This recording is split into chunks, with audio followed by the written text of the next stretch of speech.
Good evening, ladies, gentlemen, and however else you choose to identify this evening. If you want to be a squid, be a squid.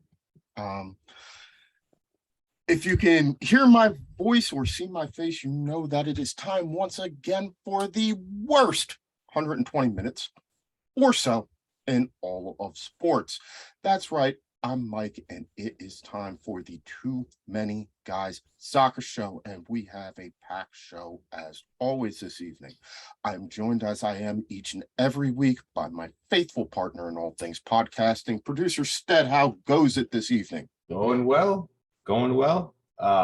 Interesting tidbit I just found out was that I believe this weekend, that was kind of fitting after our Serie A report we got from G last week, but I believe Juventus, Roma, AC Milan, and Internazionale all lost this weekend. Yes. Has not happened since 1955. That they all lost That on they the same all lost in the same time. Has not happened since then.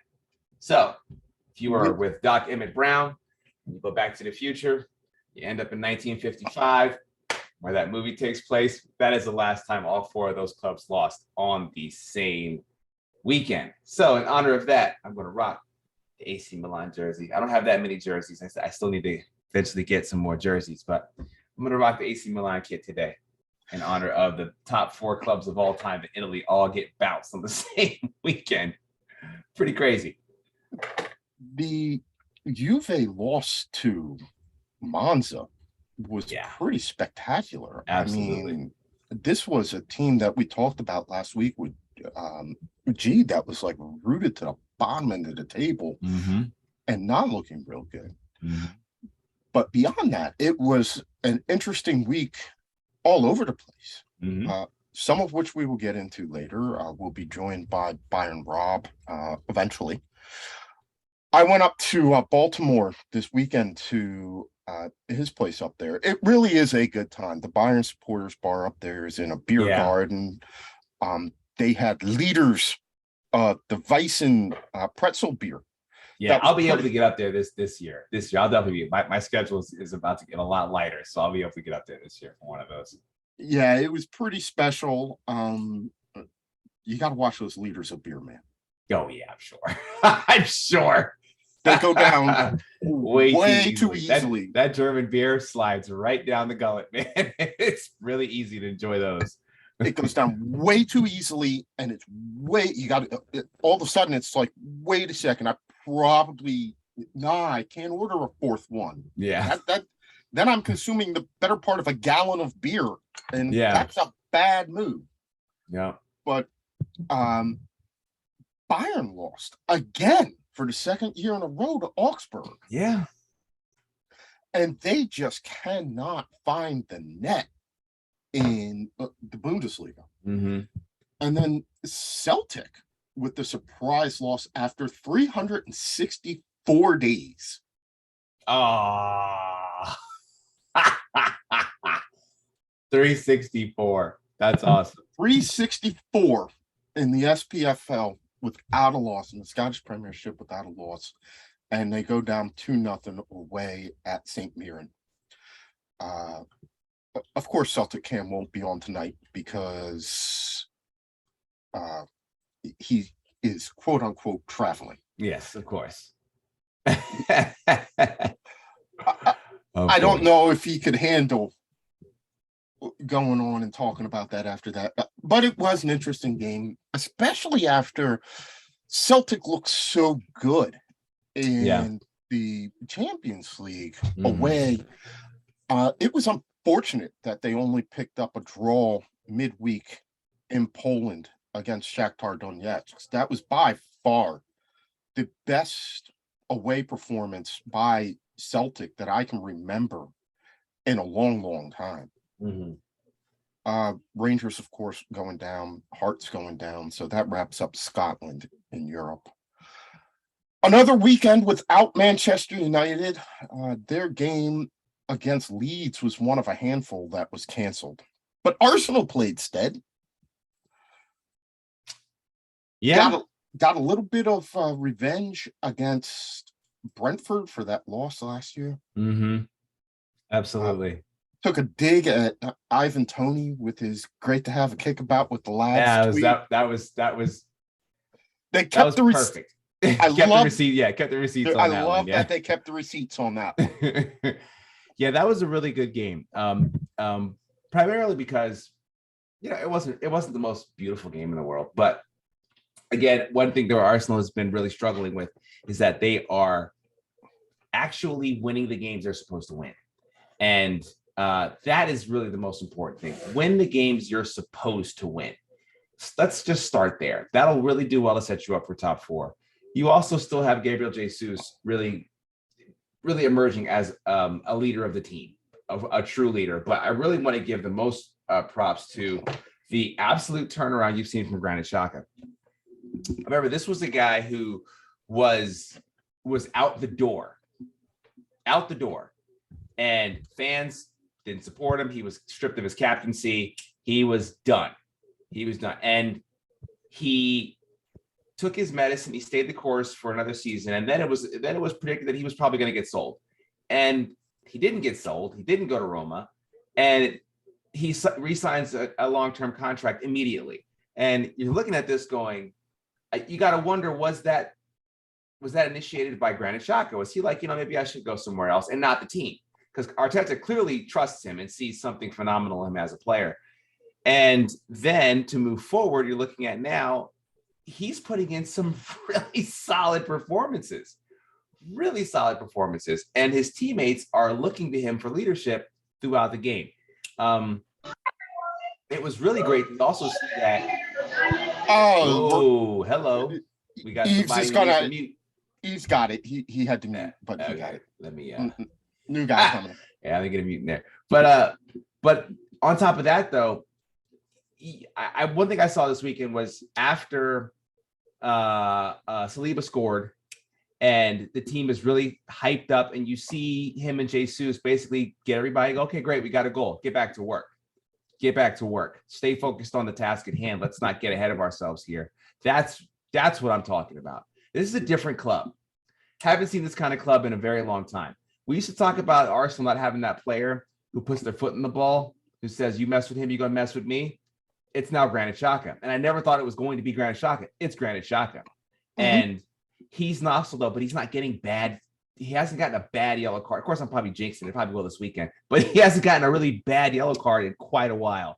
So the team is doing well. And for what we've had so far, you can't really pay attention to the table until after about 10 games or so. But to tell me that we would have 18 points out of a possible 21, I mean, who would not want that to start a season? Who wouldn't accept that? Anybody would. And the fact that it's Arsenal, take it. And you can only play the teams who are in front of you. Haven't played the best competition yet, but you can only play who's in front of you. Get yourself set up so when the tough games come, you don't feel all the pressure. And that way you can just go there and be free and have some fun. And maybe you'll steal some games out of this one. But the North London Derby is going to be a fantastic game. The North London Derby is going to be a fantastic game. And what is it? 9 games played and only one loss so far? Yes. So if you gave me 10 games to open up the season, and yes, I know that the opposition has been what the opposition has been. And we talked last week about the fact that it's going to get tougher on them. Mm-hmm. They've got a North London Derby coming up. They've got Liverpool. They've got City coming up. These are going to be true tests of where they are as a team. But if you can go on a 10-game stretch in all competitions and only lose one, I mean, that's pretty good. Yeah, that's pretty good. I mean, especially when we're looking at a team like Arsenal or even United to that point. Like, we are not thinking of ourselves on the same level as a Liverpool or a City where we're expecting to go 20, 22, 23 games in all competitions undefeated. Right? Yeah. A 10-game stretch, which, let's be clear, that's about a fifth of the season that we would play. So about 20% of your season, one loss. All right. Not bad. Especially for the first fifth. Yep. for a team that's been a notoriously slow starter. Been a notoriously slow starter. Now, we have talked about the fact that one of the struggles has been to put together a full season. Yes, absolutely. All right. So as much as I am, you got out the gates, good. It's going to remain to be seen what happens in January, Boxing Day, after the World Cup break. Yeah. Because what they March. need to yes. Which is Arsenal's worst month is early March, man. It's brutal.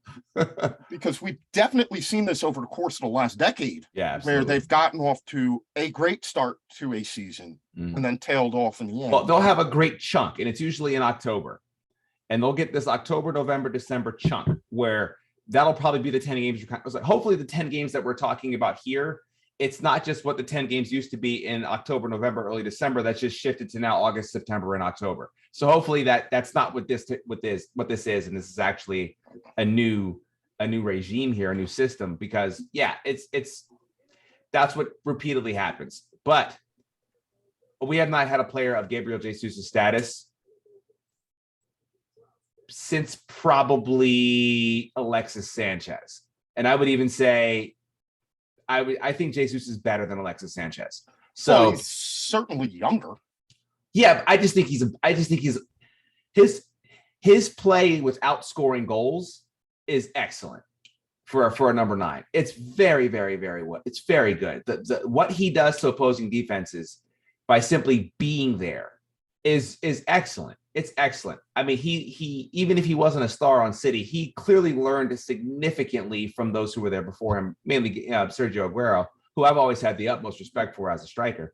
So we haven't had this kind of player at 25 has this amount of silverware, who's played this number of games, important games, being this young, who's coming in and he wants to be at Arsenal. He's smiling. He's everywhere. He's become the face of the club, just like that. And we've had good defenders over the years, but we have not had a striker like this. And that's probably why I feel a little bit differently about this team.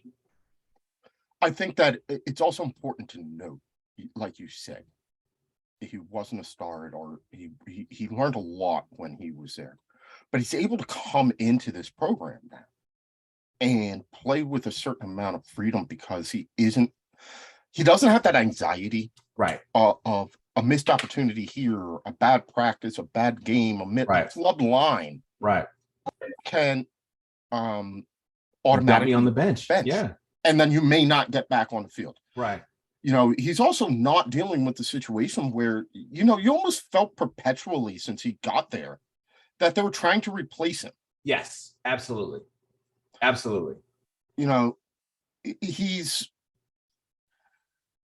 They weren't playing with a number 9 last because for whatever reason, Pep didn't trust him and never really trusted him. He's bought in to be Aguero's understudy, a role which he filled. But when the opportunities were there, I don't think that he got a run of games. And he may be one of those players that just needs an arm around the shoulder to be told, you are striker number 1. You are the number 9. You wear the number 9 shirt for a reason. You are the guy. You are the guy. Yep. You are the first name on the team sheet each and every week until you prove otherwise. And we're going to roll with you. So if you have a barren stretch like a lot of strikers do, we're going to let you figure it out how to get back in form. Right. And for players, I think a lot of times we discount how much young players need game time consistently. Right.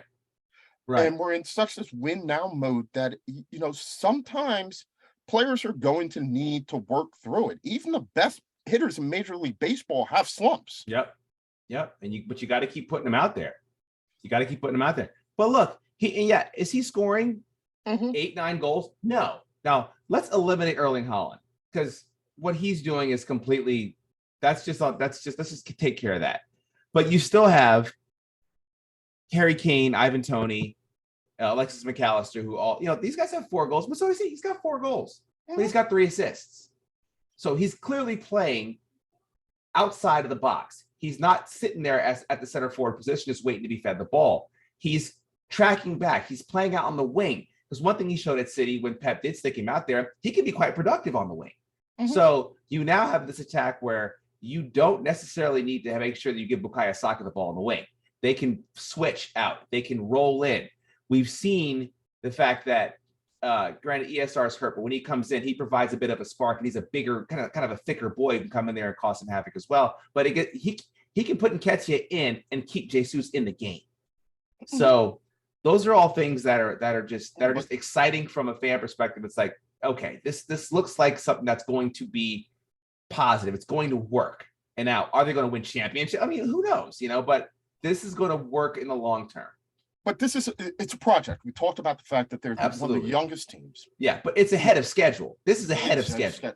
I think sometimes that's the danger, is when you get ahead of schedule with something, and then all of a sudden any regression becomes a problem. It's ahead of schedule, but they have to stay the course.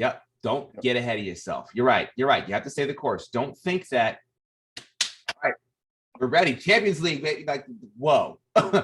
Well, and case in point is United, who, after finishing second in the league the year before, thought they were like one player away, brings in a Cristiano Ronaldo, who, if you are one player away, that's a hell of a player to bring in. Right. And it proves not to be the case. Yeah. Well, Arsenal finished second in 2016 when Leicester finished first, and Arsenal thought the same thing. Okay, we finished second. We're ready. Nope. You took 8 steps back. Yeah. And so sometimes you need to look at the league around you and see who's where. Right. Absolutely. So, but I mean, full credit to them. They're playing great stuff. They're beating, like you said, they're beating the teams that they're playing against. Arteta has proven his mettle, sticking with him. Looks to have been right now the right move. The team and the manager have grown together. I still think that they have to go. They have to continue to make smart moves. They have to continue to build from the ground up. They have to continue to bring in the right pieces. Yes. And give Arteta a new contract. Yes. Give him a new contract. Pay him now. Yeah. Because there's a forum going around on the Arsenal message boards that basically says, here's your I apologize to Mikel Arteta form. Please fill this out and send this to him immediately. And I'm like, I got no reason to. I was already like, nope, don't replace him. Keep him, stay the course. And they need to resign him, because if they don't, he's go. He will go to Barcelona. I mean, he will. He'll be at Barcelona, or he will. Or Real Madrid. Yeah. Sign him. Give him the money. Just give him his money. Pay him. Yeah. All right. So we are going to switch gears and go across to the continent and talk a little bit of Spain. We're going to welcome in our good friend, as always, resplendent in his Spurs shirt. I'm sure that we will hear about his good friends, Son and Kane, a little bit later. Our good friend, Los and El Gato. And we're going to welcome in our newest guy. We stack them up like Erling Haaland stacks up goals. Yves the bartender is coming on and joining us as well to talk a little bit about Barcelona. So we got the battle, Barcelona and Real Madrid. Hopefully Yves will turn his camera on soon, and we'll be able to get him just as soon as we can see him. But Los, how goes it, my friend? It goes well. Nice going in with a 6-2 victory before the international break. Now, if we can just maintain that momentum, that'll be awesome for Spurs. We have a couple of injuries we need to concern ourselves with, and that's Lucas Moura. He's got a tendon injury he's been nursing over the last month and doesn't seem to be getting anywhere with that. Hopefully it's better. Maybe some rest. I don't know. Maybe a couple of weeks. We'll see what happens. And Ben Davis is going to be gone for a while. He had a fracture in his leg, I believe. Leg or foot, I don't recall. But he's going to be gone for a while. So he's going to be in a boot or a cast, and then he's got to train to get back into shape. And so it's going to be a while since he's back. Until he gets back into the fold, which means also he's not playing for Wales during the international break. All right, but Son, world's quickest hat trick this weekend. 13 minutes and 31 seconds, something like that. I don't even care who it's against. I've been saying this for years, that guy is world class. I've been saying it for years. He drives me nuts. I can't stand him because he plays for Spurs. But God, I'm telling you, if you told me I could poach one guy off that squad, I've been saying it for years. I would take him 8 days a week, man. That guy is truly a special player. And when he came on, I was kind of flipping through it. He came on, and I just was like, "Oh, let's see what's up." And then it was like, boom, boom, and I went, "That's game. That's game." I mean, what do you do against that? The North London Derby is going to be great. He scares me to death. Right, London Derby in October 1st. I hope he gets a cold and decides not to play because that guy scares the crap out of me, man. London Derby October 1st should be a good one. Should be a good one. Absolutely. Let me just say this: Son had been misfiring all season long, and just didn't have his, what I was telling everybody in the Spurs group, he just didn't have his mojo. And for some reason, we don't know what it was, he just didn't have it. And when they announced the starting lineup and he was on the bench, I said to my friends, I said, watch, this is going to be the spark that gets the lights of fire under his behind, and all of a sudden he starts hitting the net. And wouldn't you know, they sub him in late in the game, and boom, boom, boom, he's got a hat trick. So it's he, and you noticed, I don't know if you saw you saw the first goal there, but he didn't have a celebration. He stopped and he said, it was like, okay, the monkey is off my back. Yep. And then after all the little, hugs and all that, he still stood there, and then he went ahead and did his little camera pose. Yeah. So okay. Yeah. So he did that a little bit, but it wasn't the sunny joy that you're used to seeing out on the field, because he hadn't experienced that all season long. And finally, he got some relief with that first goal, and then he got the hat trick. And after the game, there's a little bit of a smile on his face when they gave him the game ball. And he posed for the camera and put up a 3. Yeah. But Mike and I were saying that earlier. Players go, great players go through this, and it's still it was 6 games. Like, it was kind of a long stretch where he wasn't playing the best. It was only 6 games, and it's not the end of the world. It's not the end of the world. Yeah, it's not the end of the world. And I guarantee if Spurs started to go like, we don't know about this Son guy, all the other teams in the world have been like, yeah, he's terrible. You guys don't want him anymore. You should sell him. Well, he just extended his contract a year or so ago. So he's good, I think, till like 2028 or something like that. Mm-hmm. So we've got him for a while. Sign him up. That guy's awesome.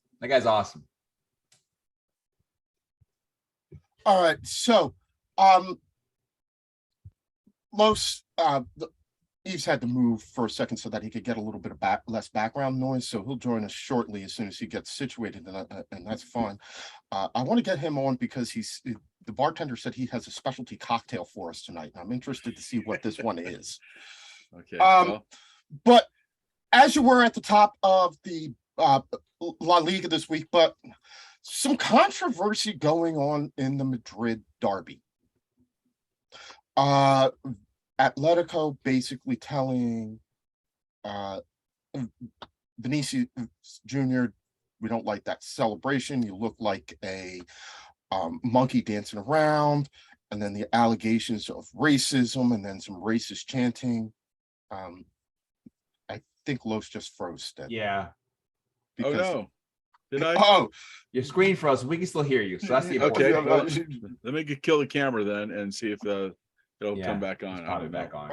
All right, because you just froze like you had this very shocked look on your face. I'm shocked that there was some racism going on in Madrid. Racism? I'm in Europe. I'm shocked. Racism in Spain? Sure enough, but I do want to give respect to Vinicius and Real Madrid as a whole for how they talked about it. Now, this is not to absolve them of all the times that they've been on the wrong side of this discussion, because they have been. But basically supporting the player, him coming out and them all saying like, no, this is our guy. We're going to support him. Don't be a jerk. Yeah, well, here's the thing. If you don't want him to celebrate, keep him from putting the ball in the net. That's how you stop that. Well, they kept him from putting the ball in the net. He just had an assist. Yeah, but the assist was, essentially it was a great shot that he had. got deflected, and Valverde finished the job. But I mean, it is what it is. I mean, he's a young guy. He doesn't know maybe some of the protocols or the way that they should behave as a professional, and maybe someone needs to talk to him about that. But if you don't want them celebrating, you keep them off the scoreboard. That's what you do.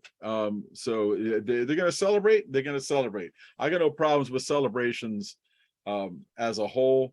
I think one of the best celebrations I ever saw, I think, was the Nigerian national team in the World Cup back in '94, where they all that somebody scored a goal, and then like 5 or 6 of them all like grabbed each other's ankles, and they started like going in unison along the goal line. That was a great one. That is a classic. Yeah, that's a classic. I mean, it's a great celebration. It's just, you don't see it unless somebody scores. Mhm. So, I mean, you want to keep them from celebrating?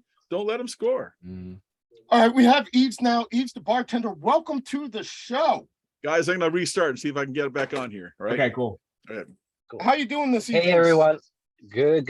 Thank you for having me. I apologize for the little technical issues. I've been running in and out of the workplace. It wouldn't Busy be day. the Too Many Guys soccer show without technical issues. So you're fitting in perfectly.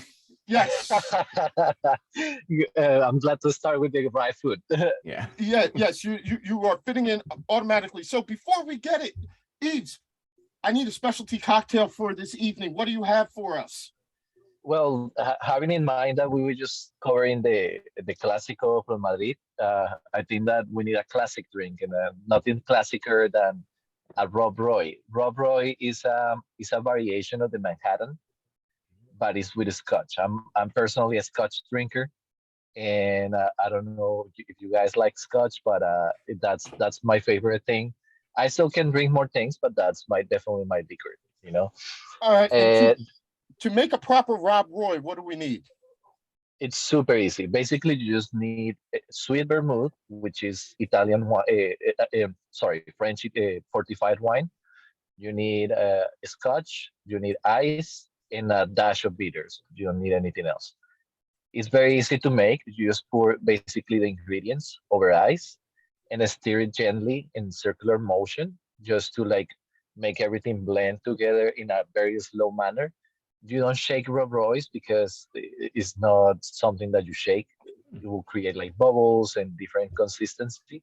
When you stir, it makes the liquids kind of solidify a tiny bit, the particles get closer and closer, and the liquid gets smoother. So that's the objective of the drink. And at the end, you just get this smoky, bitter kind of flavor, and it's very pleasing. And since it has two different kind of liquors in one drink, it gets the job done pretty quickly. You know what, instead? I may have to try one of these. I may have to try one of those too. Absolutely, anytime. I am Absolutely. I am a fan of Scotch. I've been drinking. I'm a bit more of a bourbon guy, but I do like Scotch. I do like it. Yeah, I definitely. Well, you have- can have the classic Manhattan, and that's always a good Yeah. way to have Mhm. bourbon as well. Yep, absolutely. All right, now we've got the battle royale. We've got Yves, the Barcelona fan, and Los, the Real Madrid fan. It's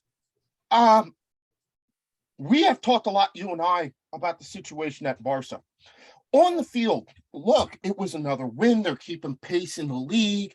A bit of a disappointing result in the Champions League with the 2-0 loss to Bayern Munich, but keeping it up in La Liga. So give us your impressions of Barcelona's season on the field. Are you happy with the results? How are you feeling about the situation as far as the actual players on the pitch at this moment? Well, honestly, it's just a really, really big transitioning moment for Barcelona. It's one of those points in which many clubs have been before. Misuse of funds will lead you to a very difficult situation. It's difficult to pay salaries. It's difficult to sell rights. It's difficult to do pretty much anything. And the management from the previous administration pretty much defunked the club. So there is a lot of work to build it up. And maybe perhaps having Xavi as a coach will help a little bit. It is a traditional thing of Barcelona to kind of like grab and hold on a little bit to the nostalgia and to the good times, and try to revive the magic from Iniesta, Xavi, somehow. And you see it a lot with the youngsters, Pedri and Gavi. However, we're a long way from there, and there's a lot of work to do, and especially we need continuity. What happened this previous season of having players that came for 6 months and then left, and then buying big names and then sending away, that really doesn't make any sense. And it was a little bit kind of like Barcelona is not buying correctly. And you bring Lewandowski, and I get it. He's a great striker, and he's doing what he's paid for. He's doing his job, and it's okay.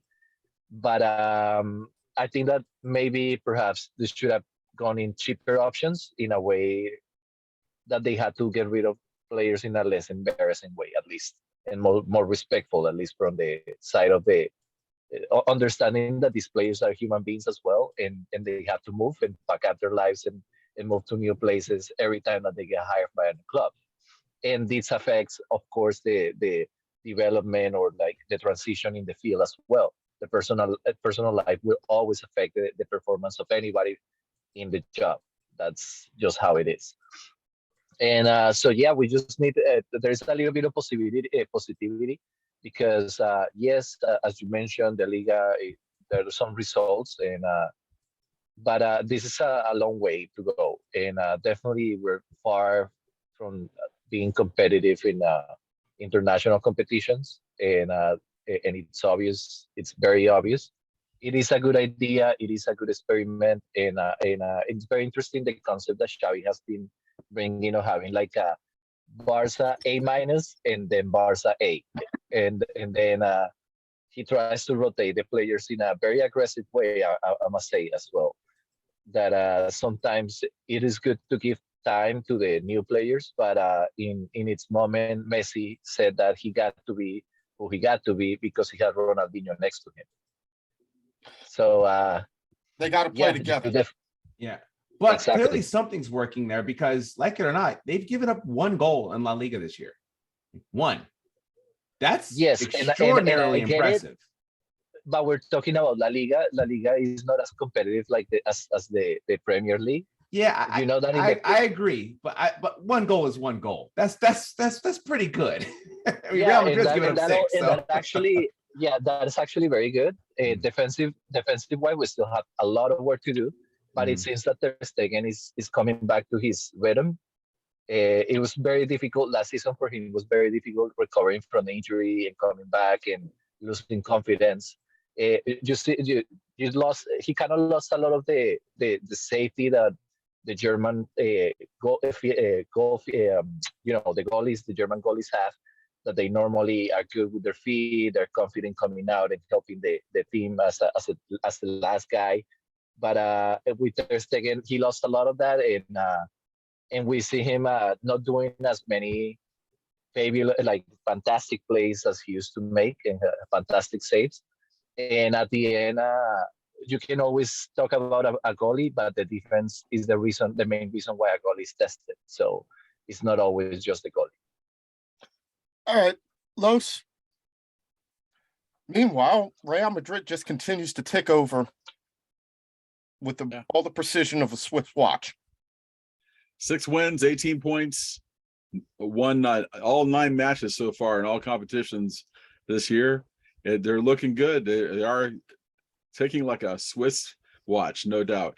I will tell you, I even think this weekend, one of the best goals I've seen in a while, Rodrigo had a volley, a half volley from a pass that was lifted up over the back line by Tchouaméni, and it was something to see. It's just, he hit it first time. It was beautiful. And there was the Depay goal from Barcelona was good too. He had a nice turn and shot the ball, and I was watching the ESPN highlights this week, and ESPN's like, oh, this is the goal of the week. And I'm like, wait, come on now. The Rodrigo goal I thought was better only because of the finesse, and I guess maybe I have an affinity for the Brazilian the connection there, and it just was beautiful to watch and beautiful to see, and I want more like that. Now the turn, obviously we need more like that as well, but when you see the little flick and it just lifted up over the defense and he hit it first time, it was beautiful work of art. So yeah, we're doing well. Real Madrid is doing well. They got all the points that they can get, and well, now the only thing can stop them right now is an international break. Now, That's basically true. yeah, if we look a little bit further down the table, go to third place. This is, I guess, where you can say the surprises start, gentlemen.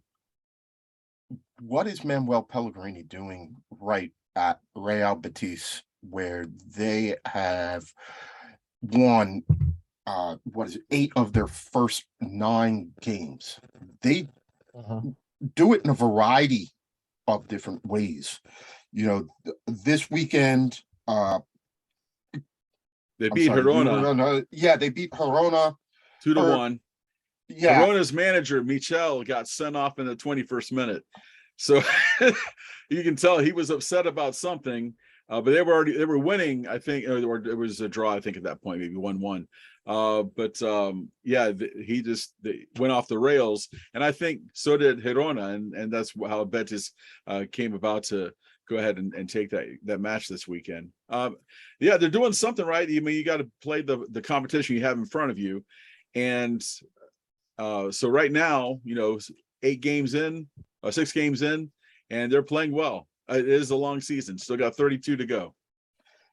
Absolutely. The game is consistency here. It's can they keep winning these games 3-2, 1-0, 2-1? Like, eventually, at some point in time, you just can't keep winning all of your games by one solitary goal. Sure you can. I mean, at the end, the goals is what counts. But I know what you're saying. The team needs to feel more comfortable, and it's not the Barcelona that you used to. That used to just go around in the Liga and fill everybody up. You know what I mean? And you will see them being champion before 2, 3 even games before finishing the league. It's not the same team, and it's probably not gonna be in a really, really long time, and maybe perhaps never. That with football, you never know. Things change from one moment to another, and shaking off a bad moment is really, really difficult, and especially in a moment that as the one that the club is facing, where they were expecting expansion, trying to amplify the Camp Nou, make a better place, better museum, and at the end, all of these got debunked, and the team is just in a bad front. It's a really bad front. All right, so we go into the international break, the last one before the World Cup. Argentina. Well, I guess they have a game. Well, they're playing Honduras and then Jamaica. By the way, I hope you get spanked by Jamaica, even though I know that's not going to happen. Just personally, I would love nothing more than to see Jamaica beat Argentina. Even though probably not going to happen. But what do you expect? What do you expect? What do you need to see from Argentina heading into the World Cup? What do you see from Argentina? Well, good midfield play, and this is a question that I have about the Villarreal game from the weekend when they played Sevilla to 1-1 draw. Giovanni Lo Celso plays for Villarreal. He is on a loan from Spurs, and I saw he was subbed in the 31st minute, so I went back and took a look and see what happened. Was he injured? Was he hurt? He didn't look like he was injured or hurt at all. He just looked lost on the field. And so the coach, Unai Emery, who used to be the Arsenal coach a few years back, he must have felt that Gio was being ineffective. And so he brought in Baena, who then scored the equalizer in the second half.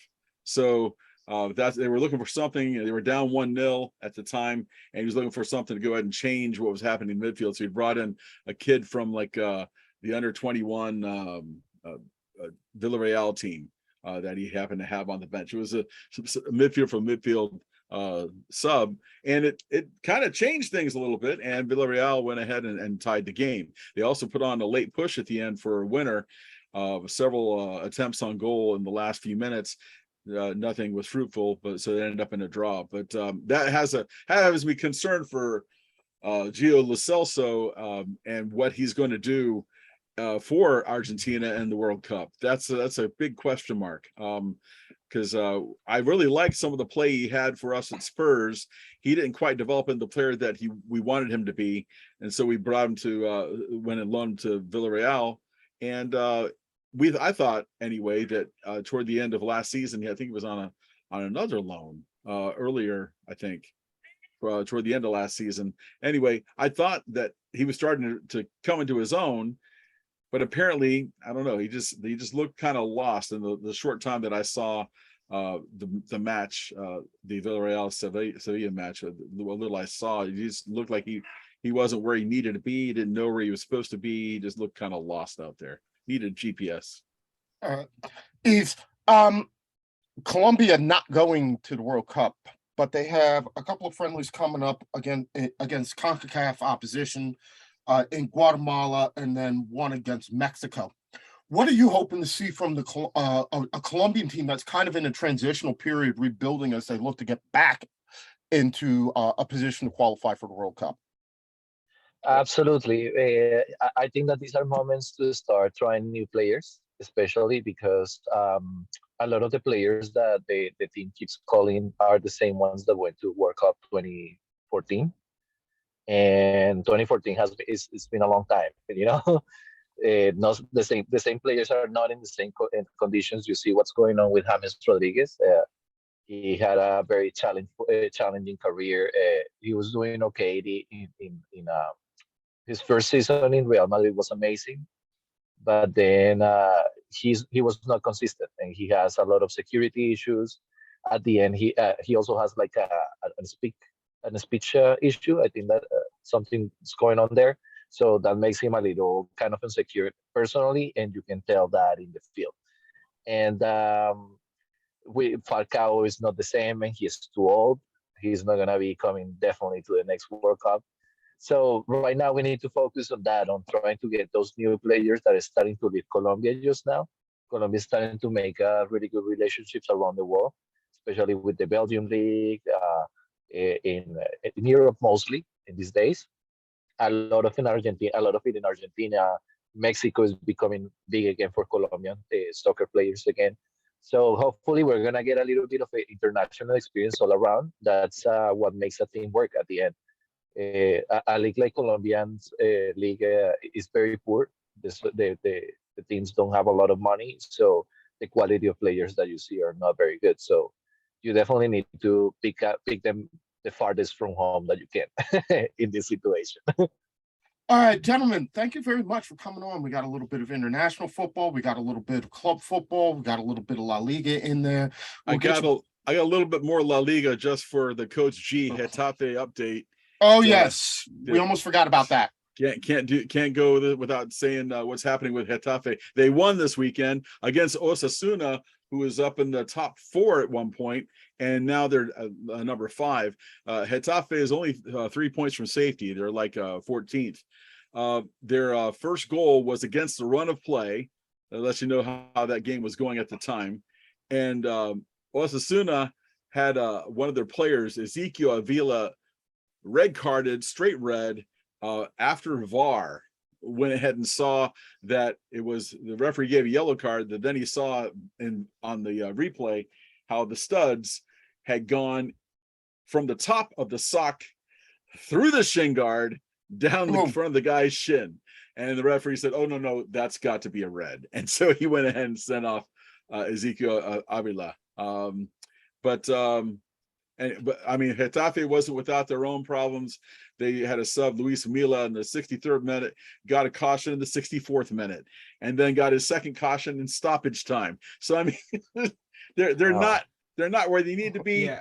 But yeah, and matter of fact, one of the matches to watch after the international break, Getafe number 14 versus number 18, Valladolid. Points wise, Getafe 7, Valladolid 4. So this could be one of those swing matches that is Getafe going to stay in the middle of the pack, or they're going to end up back at the bottom with Valladolid and What is Cadiz. going on with La Liga though this season? Is it just me, or does it seem like there's a lot of red cards? There are a lot They of red had cards this 8 red weekend. cards this past weekend, but a Yeah. couple of weeks ago they had 5 red cards. They've had several weeks, so they've had at least 3 red cards. And Yeah. I was trying to do some quick research really quickly to see, is that relatively consistent with other leagues? And it's not. But I can't recall ever seeing. I've been watching European soccer for well over 20 years. I've never seen anything like this before. This is bonkers. You got a lot of tired players out there who have played a lot of games. Yeah, but a Absolutely. lot of players who are tired of playing a lot of games. But in one league to have like not just the 20 players, red cards already. not just the players. It's a Two lot. coaches, Yeah. 2 coaches got sent off this weekend. So Yeah, it's crazy, man. A lot of It's reds nuts. going on there, man. it's the Wild West of Europe. Hey, man, I gotta switch back. I gotta start. They're on ESPN now. I can catch more of their games. Might be You more can, exciting. you can. Some All of the right. Premier League games get a little boring. I can tell you that. All right. So thanks a you lot. need a little bit of the friction. Yeah, exactly. All right, bros. gentlemen. Thank We'll see you you very later. much. We'll catch you guys on the flip side. Thank you very much, Los and Yves, the bartender, coming on, talking a little Welcome Barcelona. to the show, Yves. Oh, Hopefully, welcome get you to back the every show. week, man. Yes. Absolutely. Thank you, guys. We're going to switch and bring on our good friend, Bayern Rob. Rob, it was a rough weekend this weekend. Oh, God. It was awful. I mean, the only good thing about my weekend is I got to finally open my AliExpress package from China, and I got a replica Pokal trophy. Yes, but at the rate that they are going in Barcelona, in the Bundesliga, you're going to have to give that away at the end of the season. Oh, probably.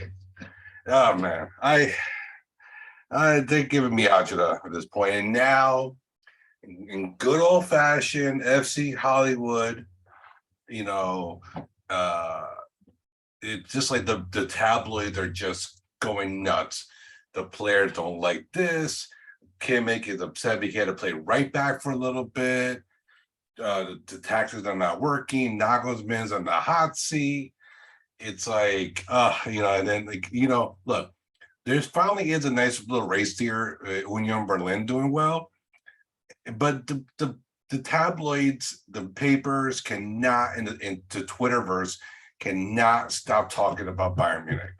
It's like look, there's a good story. Like, talk about Union, talk about Freiburg, talk about Hoffenheim, talk about Dortmund, who looks like they're actually got themselves together. No, I feel bad for all those teams because Bayern losing is still a story. Bayern winning, the story. Bayern losing, a story. Like, it's like the rest of the Bundesliga can't get no press. It can't get no ink. And okay, so the early season story, of course, is going to be Bayern winning. Should Union keep up with what they are doing, I got to believe eventually our attention will just turn to the fact, like, look, Union Berlin is really, really actually good, right? It took a couple of months, even when Borussia Dortmund got good with that initial run under Jurgen Klopp, for people to realize that they were actually as good as we thought they were. Then all of a sudden it became, oh, look at this team from Dortmund. They play this exciting brand of football, the Gegenpress and all that sort of stuff. And hey, they're giving everybody in the Bundesliga fits. You should probably watch out for them because they could turn out to be pretty good. Yeah. No, But those were good days. Those were good days. they were good day for Borussia Dortmund for sure. Yeah. I think Bayern might like to have a couple of them back. Well, so I always like come back to this. Bayern needed Dortmund to win those 2 leagues and to challenge them in the Champions League final, to like Bayern to wake up and say, you know what, we need to do something. And awaken they have been for 10 plus years. And I don't know if Bayern were still winning, or being close and Dortmund were not winning or somebody else, I don't know if we would have had this run, because I think that, you know, this crazy run is partially because of what Klopp did. Klopp socked the bully in the mouth. And what the bully did was he went to the gym and got cut and then became the ultimate bully again. So, you know, the Dortmund years were tough if you're a Bayern fan, but you don't get this success. You don't get two trebles without those 2 years. So Dortmund didn't necessarily have the greatest start to the season, a little bit inconsistent, but they've gotten it back together and picked up a massive win, if you will, in the derby with Schalke this weekend. Probably the biggest derby, regional derby, I would say, in Germany. We didn't think that they could make it without Erling Haaland, but somehow Jude Bellingham, they managed to keep it going. What is going on in Dortmund? you know, it's weird, right? Because Schalke did not play well at all. Like they had no business even losing by only a goal. But Dortmund, you know, they're winning games despite of their lack of cohesion and their lack of tactics and their lack of really an offensive power. I mean, look, I love Anthony Modeste. You know, he comes from Cologne. He's an emergency because Sebastian Haller is out for a while he deals with his cancer diagnosis. But he's not like a top Champions League type of player. Like, you know, he's a really good striker of your mid-table team, or you're contending for Europa League perhaps. But that's it. But like he's filling a void. Marco Reus unfortunately got hurt again. He's going to be out for a few weeks. It looks like he will still be available for the World Cup if he makes the team. Julian Brandt inconsistent. He has a great game and he'll have a really poor game. It seems like the only two consistent players on Dortmund have been Schlotterbeck and Jude Bellingham. And Jude Bellingham's going to go away one day, you know, and whether it be this year or next or the year after, this coming summer or the summer afterward, he's going to go. So I think they're just winning despite there's the lack of like a clear understanding of what they want to do.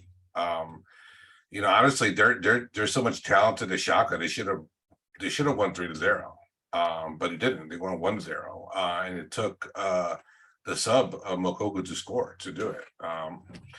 So I mean, you know, I feel like Dortmund's here, and partially because, you know, Bayern's awful, and you know, some of the bigger clubs like Leverkusen and Gladbach are not there.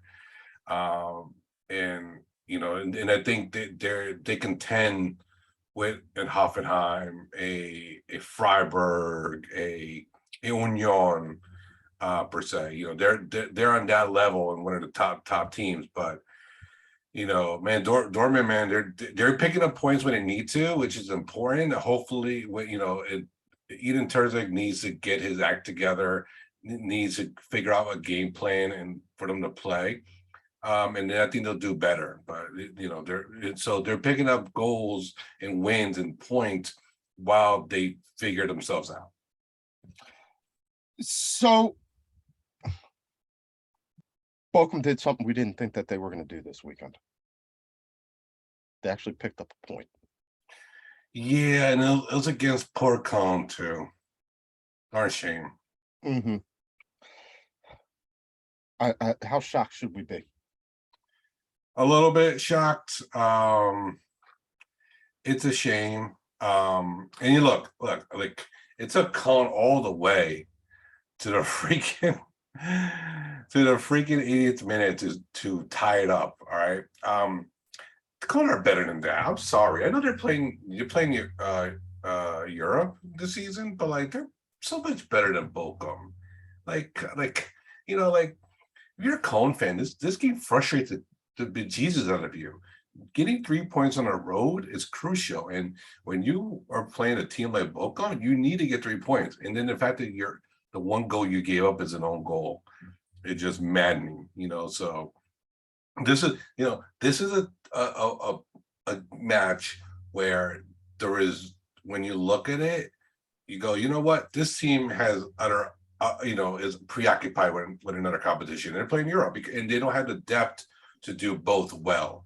They should have won this game and they failed to do so. And it stinks because I think they would have made some major headway in the table if they did. I think they would have gotten up there. Let's see, they dropped 2 points. That would have put them in nearly with Frankfurt, above Frankfurt.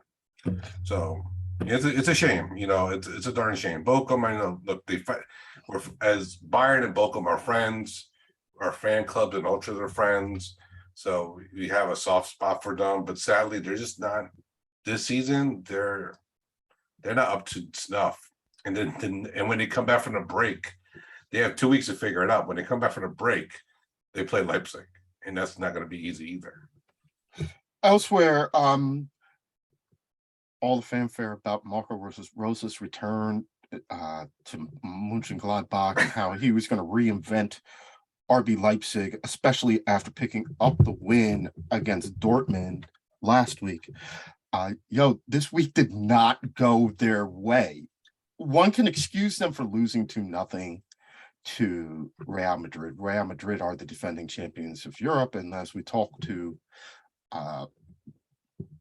Carlos, they're basically ticking with the precision of a Swiss watch right now. But 3-0 to Mönchengladbach. Look, Gladbach's a good team. I mean, they took it to Bayern, and Jan Sommer once again had a good game. And Kunku once again had an awful game. The Ram up top for Gladbach did really well. He scored. I'm always a big fan of Lars Stindl, so he did well too. He scored. He got an assist. I'm sorry. The Ram and Lars Stindl had assists. I'm a big fan of Lars. I don't know why I love Lars Stindl, but he did well. But and Joe Scally, for all you Scally lads out there, once again, earning his call up, doing well, manning his position. Aside that Nkunku goes to a bunch. Man, fantastic game for Joe Scally. All applause to the USA International. But Marco Rosa, I know he's from Leipzig, and I know he comes from Salzburg, and he thought this was going to be easy. But no, Gladbach have come back. Last season was atrocious. This season they're doing well again, as they're supposed to. They're a big club in the Bundesliga. And look, anytime anybody slaps around Leipzig, it's a good day in the Bundesliga. Let's be honest. Last year, Christopher Nkunku was like the darling of the Bundesliga. We were talking about him being the next $100 million man. There were lots of supposed transfer offers come in for him. He ends up remaining this year at Leipzig. On the surface, it sounded like a really good save. Leipzig retains a key player for them. They get over this tradition of just selling their best player. They are not bullied in the transfer market. They're not willing to accept less than they want to for a player who really just signed a new contract. But he has not gotten off to a great start this season. Not only is he not really amongst the goals, he just looks completely off the pace, out of sorts, out of everything. Is this a product of coaching, or was his head turned by all of the hoopla over the summer and he's kind of playing with one foot out the door? He was looking at like a sure thing for the French national team for the World Cup, but now based on current form, he's probably on the outside looking in. What's going on with him right now? Because it's rare that we see a player just have such a rough go of it after having such a successful season the year before. I think a part of it is with Dominic Tedesco came in, and he started to become more of a defensive he concentrated more on the defense because he needed to. And he got his hands dirty. And so I think a part of that like stunted Nkunku's game a little bit. I mean, Nkunku has not scored since Pokal round 1. I mean, it's been a long time for him. And then now is Marco Rose is here. And I don't know what he wants to do with Nkunku. You know, Nkunku is one of those players where like, you don't know where you want to put him. You want to put him up top, but like, do you want him as a winger? Do you want him as a 10? Do you want him as a dual center forward with a traditional striker? Do you want him on a right? I mean, and do you want to pair him with somebody in the middle, like as a dual 8? I'm kind of confused on what Nkunku is. You know, like it's almost like a little bit similar to the Thomas Muller problem, where like you don't know where you want to put Thomas Muller at. But you just want him to play. He's like, just go out there and play. Just find your space. Well, the problem is, Nkunku is not Thomas Muller. He doesn't find space. He has better attributes as far as like speed, technique, and all that. But he's just out of it. And I don't know. I really don't know if it's because he has one foot out the door. I think he did. I think there is something to that. But remember, he did sign a contract extension. His next contract runs out in 2026. So he signed it in this past summer. Pretty much he's going to get paid more. And Leipzig will be able to control a little bit more where he goes. I think they'll let him go anywhere this coming summer if he wants to go. If there's a good offer for him, they won't stop him. But at least Leipzig have a little bit of control. And then Nkunku is going to get paid this year. He gets a bump in salary. So I think this is a little bit of a distraction. Maybe he's pressing. Maybe he really wants to make the French national team, and he just, you know, he's like really trying too hard. I don't know. This is probably one of those international breaks where it helps a player. Maybe he needs to just relax and just go away for a week and then come back and refresh and like start over. Or maybe he hits the books with Marco Rose to be like, okay, like I want to know what you want me to do. And then maybe he'll pick up on that. He won't be pressing as much. I don't know. So no, this break is going to be good for Nkunku, I think. I think he'll pick it up again. And look, let's be honest. When you score a goal against a minnow like Bochum, it might help you out. So that's coming up soon enough. We're going into the international week. Germany have a game on games this week coming up. They're going to play in the Nations League Friday at home against Hungary, and then Monday in England versus England. Ostensibly, these are competitive fixtures. There is a championship at the end of this, but more than anything else, this is a primer. This is the last time that they're going to play a competitive game before they head to Qatar. And really, they have one friendly in Qatar against Oman, but before they open up their World Cup against Japan. What are you thinking that you're going to see from the German national team and across these next two games? Before, when Bayern were doing well and they were playing with the Mane, Muller, and Mane and Sane combination up top, I thought that was going to be a precursor to what we're going to see from Hansi Flick this upcoming window, because I think it could work. I think if you put like a Muller or like Muller behind a Timo and a Leroy Sané or a Serge Gnabry, it's kind of like a dual like center forwards. I think that's something that would maybe Hansi Flick would try out. I think he's going to be a little bit more reserved with that. It's going to be interesting because managers don't want to show too much of their cards. I mean, these games matter. I'm doing air quotes for people listening on their favorite podcast app. But they care. The players care. So you're gonna see good games, especially the England games. Gonna be good. Everyone's gonna hype that up. Obviously, it'll be must watch. So if you're free on a Monday, if you're in the States here, free on a Monday, just go watch. It's gonna be good. You're gonna see a lot of Jamal Musiala. I think Musiala is going to be a big player for Germany in the World Cup. You're going to see a lot of him. I'm curious to see what Hansi Flick would do as far as his back two. I mean, he called up Rudiger, he called up Ginter and Sula, and he has Schlotterbeck. It seems like Rudiger has one of the spots locked in. The question is who's going to be with him? Is it going to be Ginter, is it going to be Sula, or Schlotterbeck? So that's going to be something to look into. And I'm curious to see what he does with the midfield. My instinct says he's going to do Kimmich Goretzka as a dual pivot with Goretzka and Kimmich switching out to provide support at need.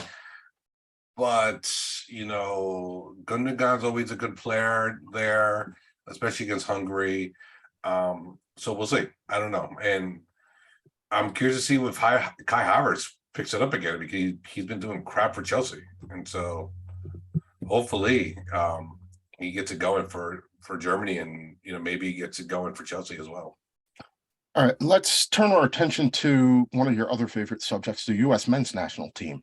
Oh, yes. yes. I know you keep a depth chart.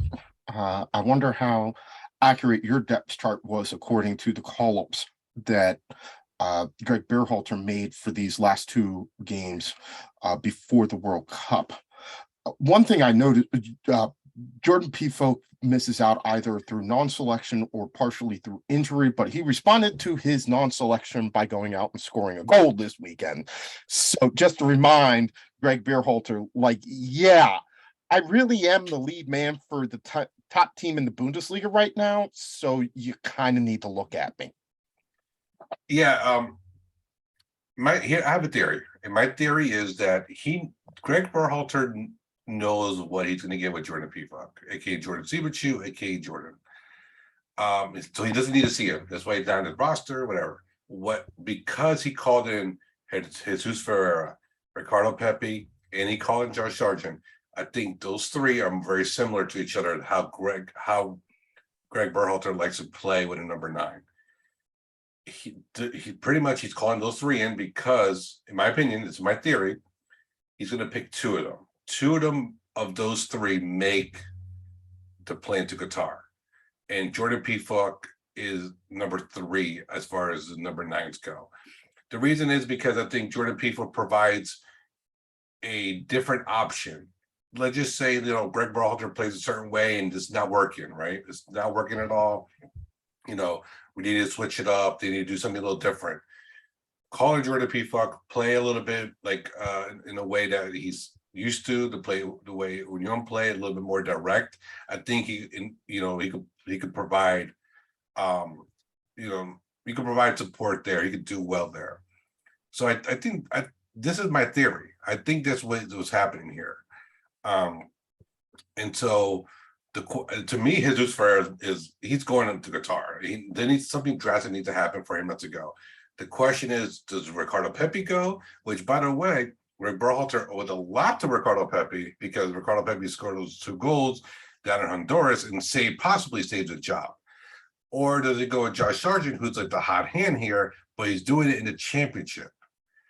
Those are going to be the battles. Who's going to get the most minutes, and who's going to do well with those minutes that they're given? So I'm hopeful. I think P-Folk is, if we're going based on form, P-Folk is one of the most informed strikers. Ricardo Pepi's just not scoring right now. And it's hard. He had an assist.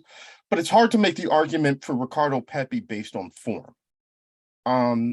If you're going based on what you've seen and what they give you, it's hard to go based on Sargent, because Sargent's been in form. He's been playing well for in the championship for Norwich, but we've seen him a number of times with the U.S. men's national team, and it just doesn't click. I love Haji Wright. I'm glad that he got his opportunity. I'm happy for him.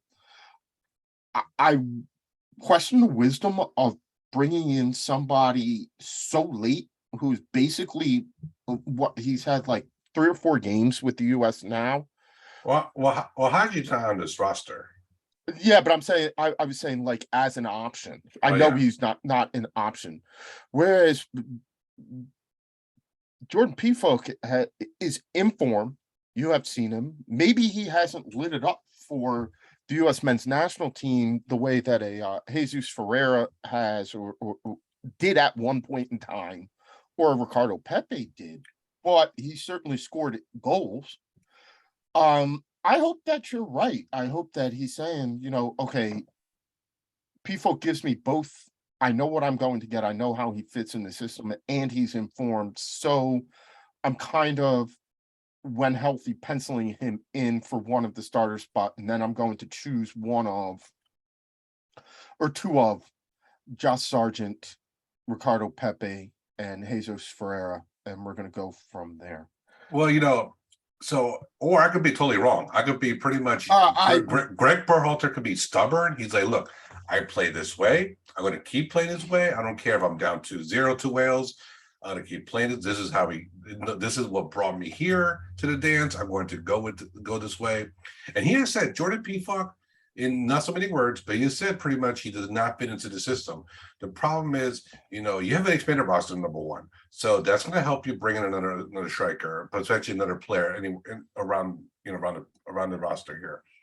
I think you got to bring him in only because, I don't think he starts. I think Greg Berhalter is stubborn enough to say, I'm going to play my guys with my system, who I'm familiar with, who I know can do it, to start the games. Jordan Pefok, if he makes a play into Qatar, he is the play. Pretty much, he's a player that's coming off the bench. He's coming off the bench saying, you know what? I don't know what to do. My system's not working. Do something, Jordan Pefok. Save me. And that's fine. You need that break glass in case of emergency type of player. That was what Chris Wondolowski was for Jurgen Klinsmann all those years ago, except, well, he missed the shot that he needed. I question those times when you have managers who are so system oriented that they can't see a way to fit the best players that they have, especially in attacking areas. Yeah, I think this is one of the flaws of Greg Berhalter. I think this is why a lot of fans are kind of don't like him. It's because he's treating the national team a little bit like a club, and it's like, oh, I need a system, I need to work with them, but it doesn't work that way. I think a lot of the top international managers are pretty much saying, look, I need the best players, and I will figure it out. But at the end of the day, I got to put the best players on the field somehow, some way. Who's hot, who has talent. Who can make magic happen. Just put them on there. And for the most part, Greg Berhalter has done that. It's just when the striker position, he had, like, if I was Greg Berhalter, I would put in Pefok to start and play the way he plays, because I think the midfield can play like that. I think a Pulisic or a Reina can play like that as well. So I think they're so talented and they're so adaptable to different systems. I think they can do that. And play direct. Tyler Adams even has played direct with the Red Bulls in their chaotic, counter pressing. So yeah. So to me, like, that's one of the flaws. Greg Berhalter needs to. He's so in tune with the system that he doesn't want to break it. He can't see when, like, a player smack him in the face with goals. Be like, hey, bring me in, coach. I think one of the and some of the most frustrating things about it is you have an individual who would be one of your best players, who's been one of your most consistent players, and Tim Weah. Now, I know he also is not on this roster because he is hurt, but who can play as a striker. May not be his necessarily preferred position. And I think if you played him as a striker in a different way, he might like it. But that would enable you to get your best players on field start, because that's the only way that you can start Pulisic, Weah, Reina, and Brendan Aronson. And, as we move further back down the field to the wingers, Giovanni Reina getting healthy, probably arguably the most talented individual on the roster right now, but still working his way back from a long-term injury. Haven't seen a lot of him. He hasn't gotten to play. Brendan Aronson, who has just been so consistent for club and country. But where do you put him? Because you want to play this 4-3-3. And how do you get him into the lineup if you're going to play on the wing with Kristen Pulisic? Either way, it just seems like in that mix, you're leaving out somebody who could be a very, very, very valuable and necessary contributor. Yeah, it's Greg Berhalter has a lot of issues here because you need to get Brendan Aronson on the field. He's earned a right to be on the field. The problem is that Greg Berhalter has played him as a winger, but his most recent success has been as a midfielder, as kind of an number 10, a number 10 or an 8, right? In a midfield, right? Just causing chaos for the center backs who want to play with the ball at their feet. But then the problem is, if you do that, who do you sit? Do you sit Yunus Musa or do you sit Weston McKennie? Or do you sit Tyler Adams, put McKennie where Adams is, and then have Aronson and Musa together as a dual eights? I think one of the things about that is that's a natural way to sort. That thing kind of naturally sorts itself. Musa, McKennie, and Adams, who we think will be the best and starting midfield, have played like all of one game together. Yeah. This time around, Musa's out. McKinney's been injured. So, the idea of playing Aronson as a midfielder may work because the likelihood of seeing all of Musa, McKennie, and Adams healthy for the World Cup in November, all healthy and playing, and healthy throughout the World Cup is statistically what the evidence has shown us is relatively low. We saw him start Aronson in one of the games in the Gold Cup as that sort of midfielder, and it worked. I mean, it worked for his system, but he still said that he would prefer to have him as a winger in his system. And again, this World Cup is going to succeed or fail on Greg Berhalter's ability to recognize the adaptations that he needs to make to be successful with his team. I always talk about the U.S. women's national team in the 2015 World Cup when they went into the tournament playing a 4-4-2, and that with Abby Wambach up front, and saw that didn't work with Abby Wambach and Alex Morgan up front, and saw that didn't work.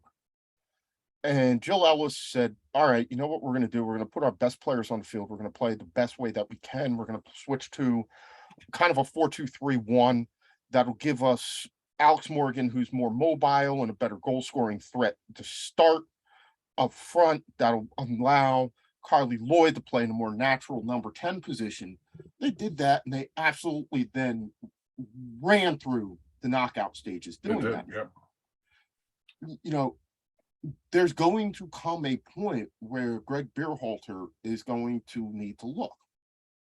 Even Bob Bradley, we may have poo-pooed him for things that he did, but the one thing that I will always give Bob Bradley credit for was Bob Bradley was willing to admit when he made a mistake, and he was willing to cut bait early.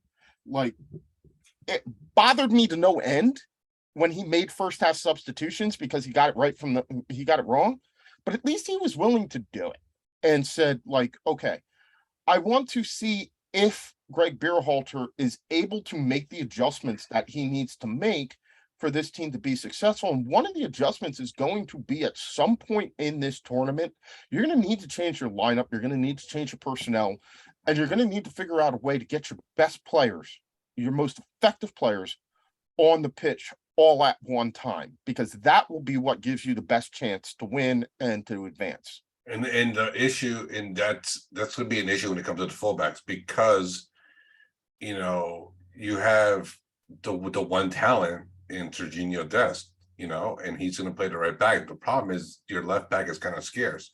Do you move Serginho over to the left, but then you sort of neutralize him a little bit just so you get a DeAndre Yedlin up there. I'm not sure. If Anthony Robinson is healthy and capable, Yeah, he's a left back. He's a starting left back.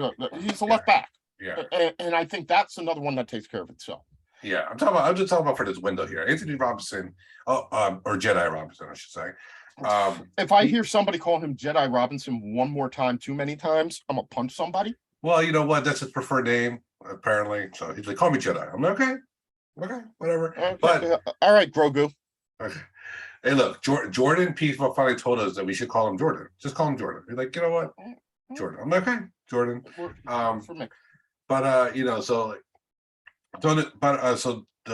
have a couple issues here. So Chris Richards is out.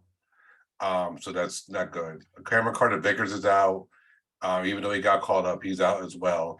So you're missing two. And I feel bad for TCV, and I wish Cam was here because he'll hear me later. But he has come for the doghouse that is Greg Berhalter's, lost center backs, and he has risen through the ashes to get a call up here.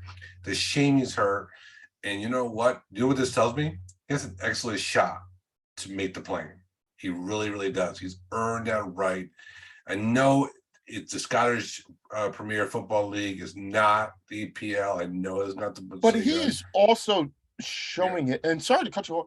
Yeah. It's not that he's just so good in the Scottish Premiership. He's also shown ability in the Champions League. Exactly. I think that's the reason he made his roster. And it's like, so his comfort at playing in that hell for leather, very aggressive style that they play in Scotland has translated into confidence dealing with, Champions League attackers. And in the two Champions League games that he's played, he has acquitted himself quite nicely. Definitely has. I don't think he starts. I think the only game he will start if he makes the plane is against Iran. Mm-hmm. But I think the biggest loss here is Chris Richards, because I really, really wanted to see Chris Richards and Walker Zimmerman together more. So Chris Richards being out, which is kind of shocking. This is shocking because Crystal Palace did not play this weekend. So I don't know what's going on. He probably got hurt. It was a practice injury. Yeah. I mean, the same with Yunus Musa. He went out. I think, yes, it was a shot for the likes of CCV and Chris Richards to really make the case to start next to Chris Richards. This one, and it's a shame that they're out. I do feel that really you got to look at Cameron Carter-Vickers especially and say, yeah, for a guy, he's that one guy who I think was on the complete outs going into the summer, who is actually made a compelling and irrefutable case. Yeah, Go on, Mike. Sorry. No, to make the team. The team. Him and Joe Scally. Mhm. Joe Scally, get that one call up, and then he's been tossed to the side, never to be heard from again. And he's just gritted it out. He stayed there, and Gladbach got a new manager. He starts. It's incredible in the Bundesliga. It's such a young kid still, by the way, and he made it playing. And look, think about it this way: James Sands is the most likely guy to start, and I got to be honest. Yeah. Like in this Scottish Premiership, I think that Cameron Carter-Vickers has largely outplayed James Sands. Yeah, no, definitely. I mean, definitely agree. James Sands got the red card in the Champions League. He was part of a defense that conceded 3 goals to Celtic, where Cameron Carter-Vickers was doggone near flawless. I just felt like largely CCV has outplayed him. Now, I understand that James Sands is kind of the incumbent. Greg Berhalter trusts him, and he has had more time playing next to Walker Zimmerman. And if you're going to say that those are your preferred center back pairing because it's a pairing and you feel comfortable with them, but I just don't think I don't think it would be that. I wish we had options, but I think you're right. If it's me today and I had to pick the 4 center backs that I think are going to make it, it's Walker Zimmerman, James Sands, Cameron Carter-Vickers. And the one thing that Joe Scally does give you, I think he has the ability to also play right back, doesn't he? No, he's a fullback. So he's a fullback by trade. So my 4 center backs I'm making a plane with no injuries, by the way, is Chris Richards, Walker Zimmerman, Aaron Long, and Cameron Carter-Vickers. Oh, Aaron Long's the one that I was missing. Aaron Long's probably more likely to start. James Sands can play outside back. James Sands is primarily there because he can play center back, he can play defensive midfield. Yeah. But he's not. He did not make the roster. Thank goodness. I mean, I'm sorry. This is my anti-Rangers bias and my anti-NYFC bias. Well, I just gave you the argument. Sit down. I just gave you the argument for why he didn't need to make it. I made it now. Yeah. I somehow I got my. I will admit I got my New York defenders a little bit mixed up. It's okay. And came with James Sands instead of Aaron Long. My fault. And all of this is a moot point if Miles Robinson doesn't have a torn Achilles. Yeah, no, exactly. And speaking of, I don't mean to get a little bit TMZ here, but I know we a few weeks back, apparently Miles Robinson got arrested for something stupid because there was a kerfuffle at the bar, and the bartender didn't think he would pay for a drink or a shot or something, and they arrested the guys instead of settling it like people, like human beings. It's a darn shame. But Miles Robinson, I feel for him, man. He belongs in the roster, and he was close. He was really close to potentially making the jump to Europe. The Achilles injury, man, that derails him completely. He needs another year and a half, and by then he might be a little bit too old. He's going to run into the Aaron Long problem where Aaron Long wanted to go to Europe. The Rebels would not let him go. And now he's out of contract this offseason. And the problem is who's going to take him at his age. I think the other thing about Miles Robinson, and you're right, it's unfortunate. He was, had he not gotten hurt when he did, he definitely would have probably made the move to Europe in the summer. Even worse than that is if he goes, I feel for him if he goes back and continues to play his home games in Atlanta, because he's going to end up playing half of his games with a torn Achilles on turf. And I just don't know how good that is for somebody who plays center back coming back from an Achilles injury. You almost want to see him make a loan move someplace where he can play, practice, train, everything on natural grass, which has a tendency to be a little bit more forgiving and stuff on those types of injuries. We've seen a lot more of those torn ACLs, torn Achilles, injuries like that happen when people are playing on artificial turf than we have when they're playing on natural grass, right? Not to say that they don't, but the preponderance just seems to be that they happen more on that surface. I would like to see him get an opportunity or get a loan move. I know that that's not likely to happen for a variety of reasons. And one of the biggest is, given the current state of Atlanta United, an asset such as Miles Robinson, they're going to keep in-house rather than, because they're interested in what he can do for them less than what they can do for him. And that's just the nature of soccer club business. Like I can't fault them for that.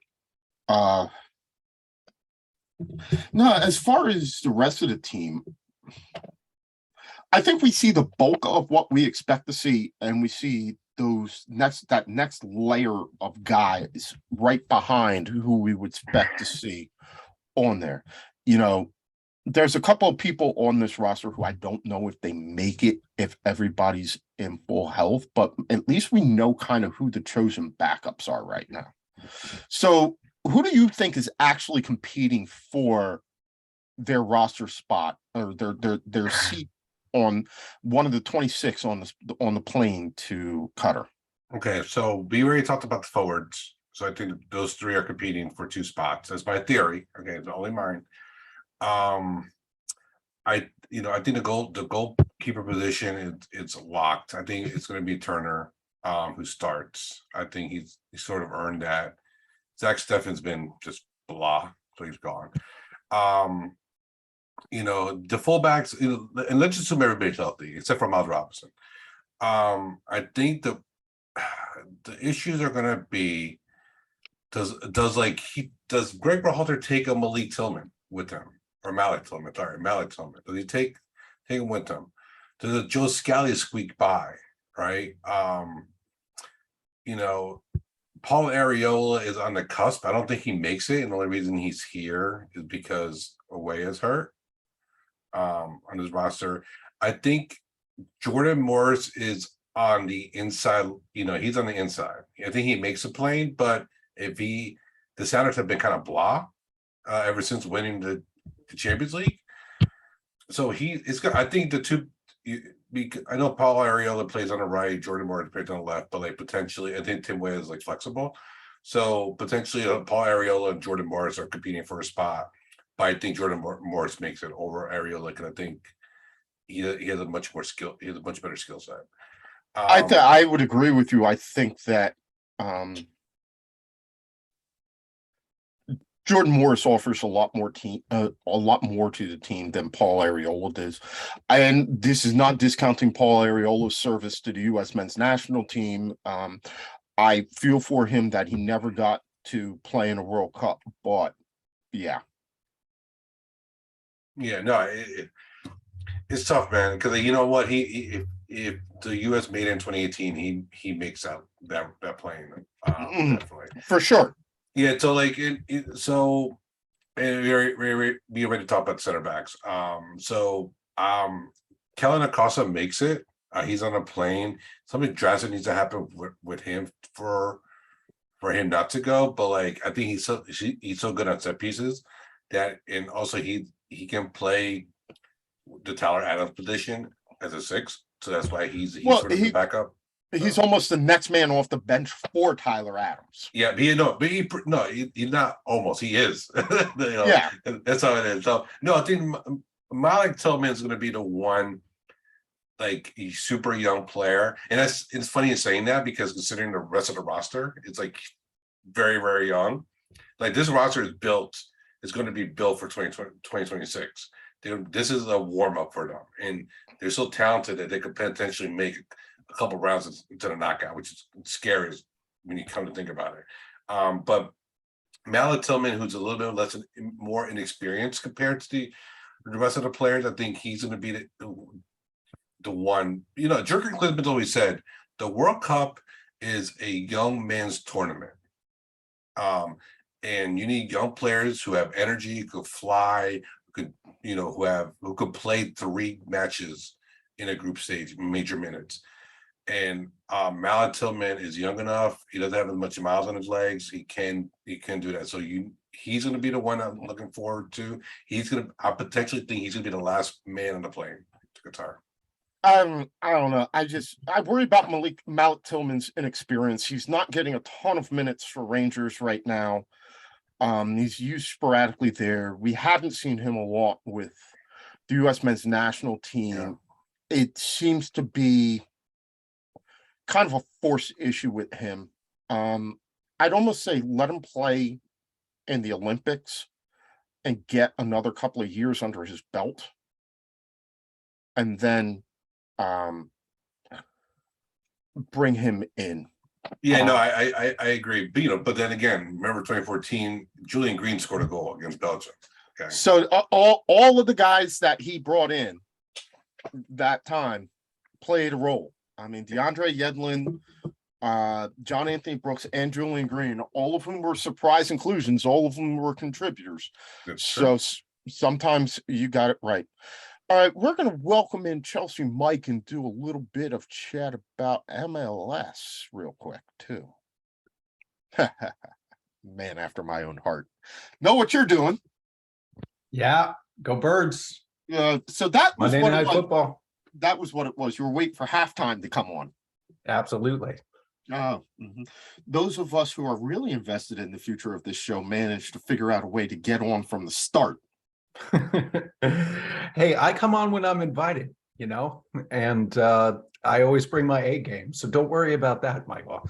You were invited. You just decided that you were going to wait till halftime. 10 o'clock. 10 o'clock is when I was invited. 10 o'clock is when I showed up. Okay. I'll give it to you. Man, we are 2 games left in the MLS season.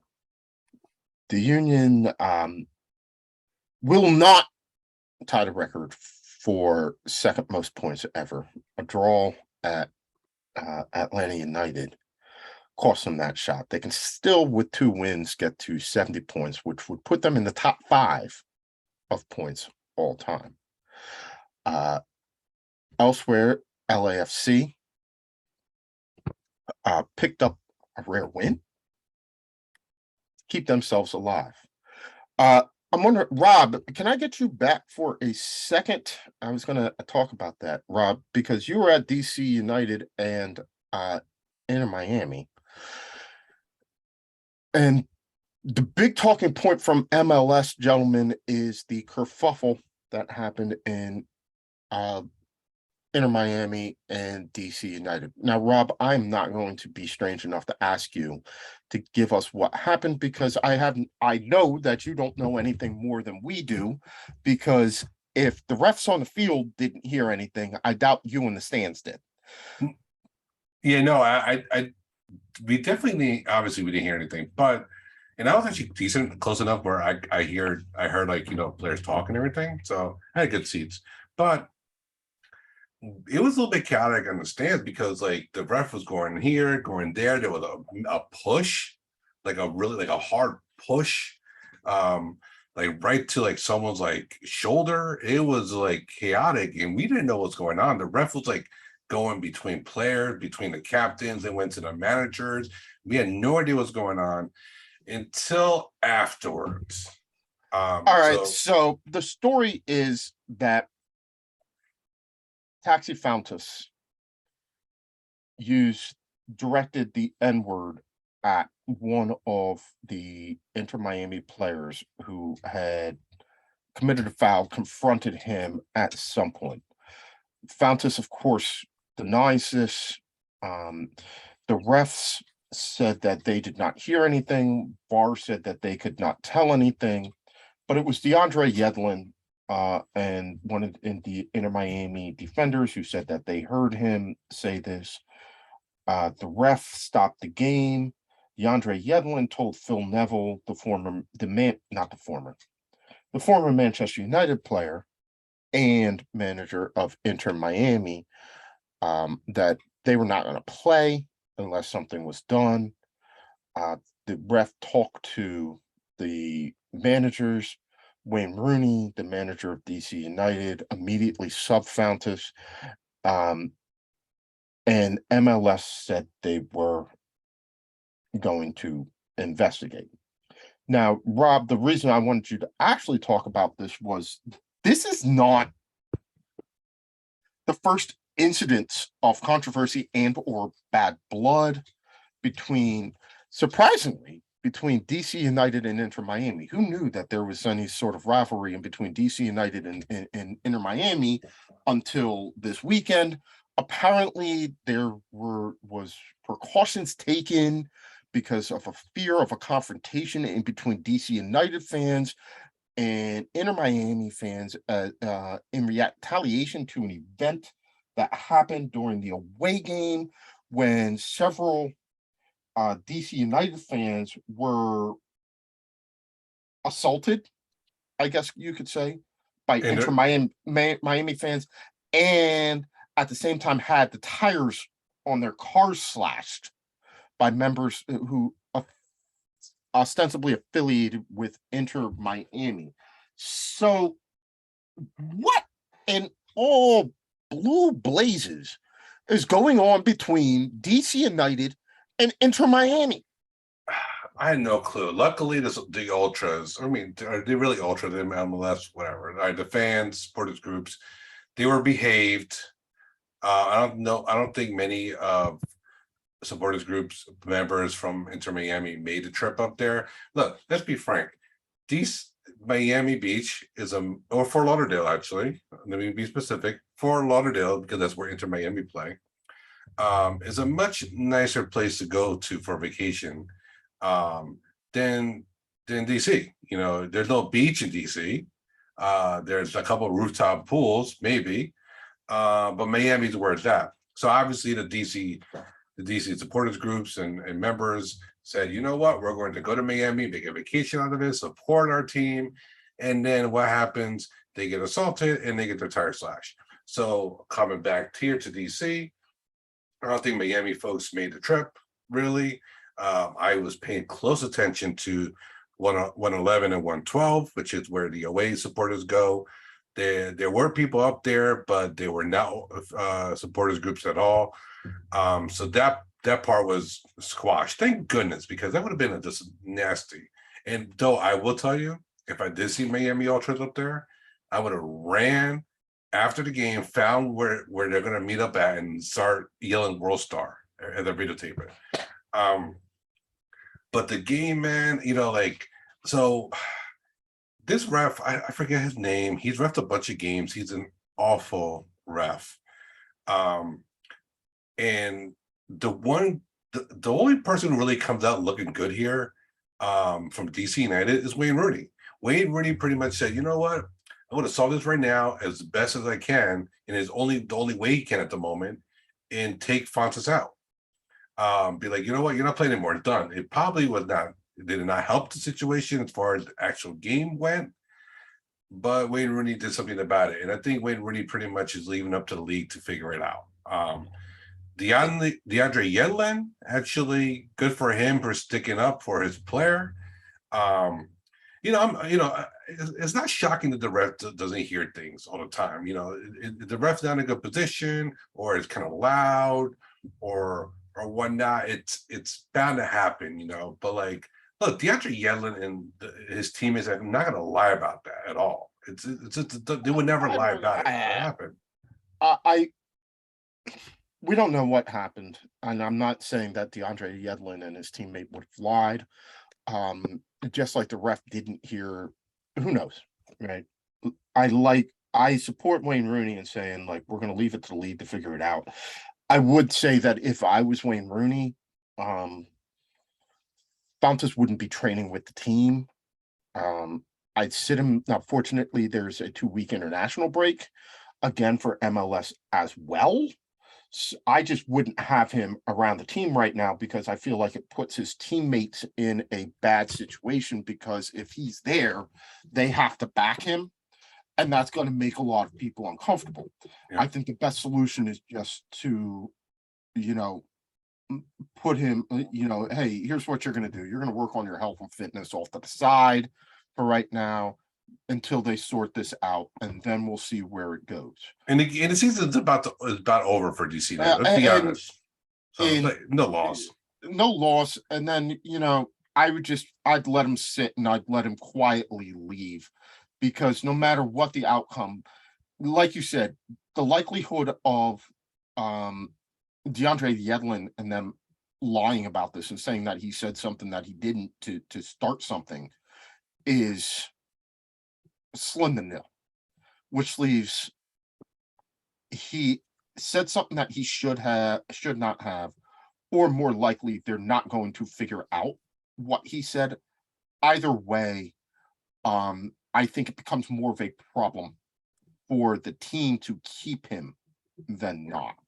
Right. And it stinks because, you know, if you're like a DC United fan, and I am not, by the way, so let's be clear, I am not a DC United fan. But you know, he's done well. He's done well for that team. He's their leading scorer. He's leading scorer. I see a lot of the fans wearing taxi hats. They want to drive a cab, all supporting Taxi Fantas. But the Greek international has to go. It's the only solution. I'm sure he'll find employment elsewhere, but just won't be here. Yeah, you ain't got to go home, but you got to get up out of here. Mike, meanwhile, the Union settled for a 0-0 draw on the road against a team that's fighting for their playoff lives, perhaps a little bit too late. But still, I mean, 0-0 was a great result for Atlanta. Keeping Philadelphia out of the net's been difficult lately, so can't really argue with that. I mean, Jacob Glesnes, not only is he one of the leading scorers in MLS, but his clearance off the line saved a goal, saved a point for the Union over the weekend. So, I mean, when you can do it on both ends, I mean, how valuable is that? He's been an exceptional player this year. They're playing, they're playing in, and going down to Mercedes-Benz is always going to be an awkward place to play. And I'm not saying simply because like the field dimensions are fine. It was built with a soccer stadium in mind. They have a perfectly regulation field. It's not like going to a Yankee Stadium where the field is actually too small. But you're playing on a turf stadium inside of a dome where they typically get a real lot of good support. Just going in there and expecting to dominate Atlanta United the way that they dominated them when they came to Philly, I think was always a bit of a stretch. But the Union have a friendly during the international break against Pachuca before they wrap up their season with Charlotte and Toronto. 6 wins takes them to 60 points. 6 wins pretty much assures them of winning the supporters. Or I'm sorry, 6 points. 2 wins takes them to 6 points. 2 wins basically assures them of the supporter shield and home field advantage throughout the playoffs, including the MLS Cup final, which would make Subaru Park amongst the smallest stadiums to ever hold that. The only one that's even close in running is Sporting KC had it. And depending on how seats are configured, they're both about 18.5. I was going to say, big difference going down to Mercedes-Benz. You're looking at a stadium that's set up for 75 when they was, yes, it's set up for 36. I mean, it can seat upwards of 70, but they'll open up to the top, they'll get 50 to 70. So yeah. I know that attendance has been down in Atlanta because the team just has not been as consistent this year. Not looking like true MLS Cup contenders as well.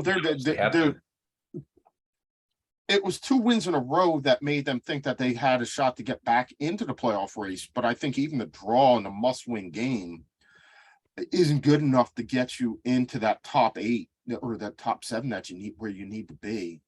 So I gotta believe that, again, in a league where more than half the teams make the playoffs, Atlanta's on the outside looking in, and that's not necessarily a place that you want to be a couple of years in a row. No, they're 2 points behind both Miami and Columbus. Columbus and Miami both have a game in hand. You're right. They needed this victory way more than Philadelphia did. Not that Philadelphia doesn't have anything to fight for, of course. But Atlanta, their lives are on the line. Philadelphia's, really just kind of looking at the gravy at this point. But yeah, it's a tough game really for both sides. A 0-0 draw is never going to really satisfy anybody. But again, yeah, Atlanta needed the win way more than Philly did there, and they just didn't get it at home. So outside of a couple of things at the bottom of the league, we kind of know who's who now. Philadelphia is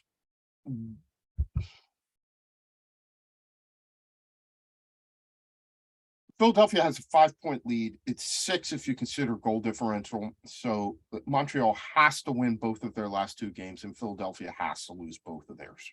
Right. The Red Bulls are 14 points back. NYCFC, we talked about them. They did have a good win in the Campeones Cup, but you lose your manager, you lose your MVP, you're sliding. Really, we're looking at Inter Miami, Cincinnati, Orlando City, and Columbus and Atlanta United. Columbus is tied with on 42 points with Inter Miami. Atlanta is 2 points back. Orlando City and Cincinnati both have 45. Really, all the action is going to be at the bottom end of that table right now, which would give you the right, I guess, to go on the road and play the likes of Montreal, New York, and the Red Bulls in New York City.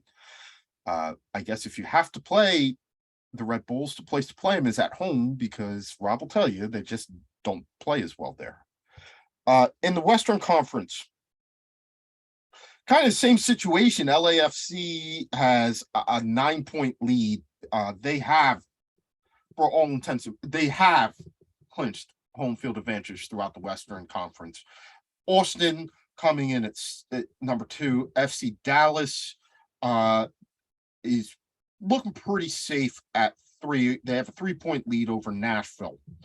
It's doubtful that LAFC catches Dallas. Nashville could still catch them. Who knows? Portland, Minnesota, and LA Galaxy hanging on by the skin of their teeth and goal differential over Real Salt Lake and Vancouver on 40 points, 3 points behind both LAFC and Real Salt Lake. Mike, any thoughts on how these bottom races might sort themselves out? Well, Galaxy again had the game in hand. On Real Salt Lake, I mean, I like them just maybe because they're the LA Galaxy. Interesting though, so LAFC have Nashville and Portland left on their schedule, who Portland aren't quite out of the woods yet in terms of clinching a playoff berth. So, I mean, that's going to be I think that's going to be a really good match. It's going to be an important match for the Supporter Shield. Mm-hmm. And an important match for Portland too. That's not a match they can lose. Certainly they want to get one at least out of that one. I don't, Real Salt Lake has at times impressed me more than Minnesota. But I don't know. I just think that I sort of feel like it's going to hold for the rest of the way. But if anything, to me, the race is between Salt Lake and Minnesota, and we'll see where that goes. It's kind of like a meh, it's you lose the right to lose your first playoff game on the road. But yeah, but they're not playing each other, so it's not like there's going to be a big last weekend matchup or anything.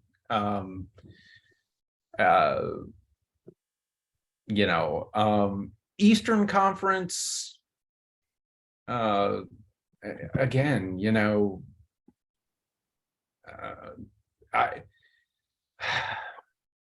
it's like pick between Columbus or Inter Miami, and again, it's like roll a dice.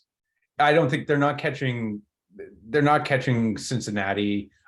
I feel like Atlanta, again, they haven't done enough, right? They needed that win against Philadelphia to stay in there. They would have been level on points, although a game behind in terms of matches played. You know what, again, Give The me, one thing give I me will- Inter Miami, give me Inter Miami here if we're making predictions, but it's just, again, it's like 51-49. I'm going to take Columbus, and simply because Inter Miami's last three, and they do have the 3 games left, away in Toronto, home to Orlando City in a Florida Derby, and Orlando City fighting for their playoff lives, and then home to Montreal, the second place team. Whereas Columbus are looking at home to the New York Red Bulls. They've got Charlotte and Orlando City. It's that Charlotte match that sticks out to me as the one that just kind of. Well, they have to win it. I mean, They have to win it, but they just have a slightly easier schedule. And again, I'm telling you this, I said it last week, I'll say it again. Montreal's the team that, as a Union supporter, scares me. It's just, MLS Cup playoffs are always strange, and they're just a wild card. They really are. All right. So as we wrap up, the last thing that we want to talk about, it was the start of the WPSL in England, the Women's Super League. Women's Super League last week, and surprising results. I saw that City taking it on the chin, Chelsea taking it on the chin, Arsenal winning, Manchester United winning, but Aston Villa coming up with a big win. Who right? Well, I mean, so Aston Villa have been promoted to the WSL for 2 years now and have not so much as scored a goal against Manchester City. But if you saw my Women's Super League preview, and again, if you're not subscribed to this channel, if you didn't like this video, if you didn't comment down below, and if you aren't getting alerts, you should do all of that right now. But Manchester City have lost a lot of talent. They went to Spain, they went to Germany. And I really don't think that you could lose the kind of talent that Manchester City had and still be the same team. So I was a little bit less surprised about the Manchester City Aston Villa result. And I think Rachel Daly coming back for Aston Villa is going to be a lot more important than even I gave it credit for in the preview video. And that showed over the weekend. But Chelsea losing to Liverpool. Now, Chelsea-Liverpool, if you're a Premier League fan, sounds like, I mean, it was supposed to happen this weekend, and that's your premier thing. I hate Liverpool more than I hate any other team in the Premier League, just because they always used to beat us in the Champions League when I started watching it. But Liverpool are actually in the WSL, a recently promoted side. Chelsea were the defending champions. So you have essentially what last year was 1 versus 12. And really what Liverpool did to shut down Chelsea was just play perfect structured defense and break out on counterattacks, which they really did to perfection. All 3 goals, Liverpool won 2-1. All 3 goals were on penalties. Chelsea's defense at the back, kind of a rough one with their first penalty. Millie Bright, the ball kind of got kicked into her arm. But new signing Khadijah Buchanan just wasn't there, came from behind and gave up the second penalty, which allowed the winner. Things started out great for Chelsea. They got their first penalty within the first minute. But at the end of the day, they just couldn't break down the structure of Liverpool's defense. So, Mike, I don't know if you're watching. The Eagles got an interception, gave the ball to James Harden, had a field goal blocked, and got another interception. I'm not. I'm so stoked right now about talking about the WSL. It's the best time of the year for me. I'm your other league guy. Lower leagues, we've got League One on TV this weekend. We've got WSL. that was what I was going to ask you about, because for those of us who are used to watching top flight football, it is an international break, which means that we do not have that, but we do have the WSL and we do have lower leagues. So our friend who scours the bowels of ESPN and other streaming services for football to watch when the top flight leagues are not playing, give us what we should be paying attention to when we need a footy fix. Because if you are like me and your team has not played a league game since Labor Day, I'm gonna need something this weekend. Well, match of the week, no doubt this weekend is in the WSL.